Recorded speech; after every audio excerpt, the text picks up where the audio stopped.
আছে, এটা আপনি কিভাবে নেবেন? আপনি ইচ্ছে করে উত্তর দেবেন না, দেবেন না, অসুবিধা নেই। মানে আপনি জানেন যে আমাদের বাংলাদেশে 10টা কষ্ট মামলার একটা রায় আছে এবং একটা ওইটা নিয়ে রাজনৈতিকভাবে আলোচিত। মনে হচ্ছিল যে এটা হয়তো ওই অস্ত্রটা এদিকে আসছিল আর কি, আপনাদের জন্য আসছিল। এটা আসলে কতটুকু?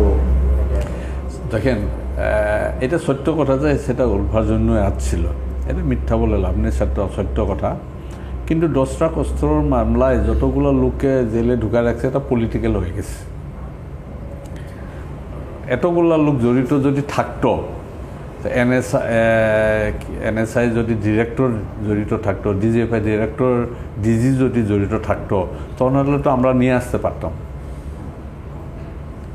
তাদের গ্রিন সিগন্যাল ছিল না, কতগুলা মানে তাদেরকে না জানায় কতগুলা ধরেন ব্রাইব ট্রাইব দিয়ে কিছু কিছু করা হইতে পারে নিচু পর্যায়ে।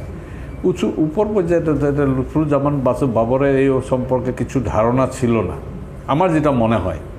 যদি লুৎফুজ্জামান বাবর জানতো তখন সে তো বের করে দিত, তাই না? কিন্তু এতগুলো লোক ধরেন একটু ফাঁসির আসামি হয়, এখনও আছে মনে হয় তারা, আমি পেয়েছিলাম তাদেরকে।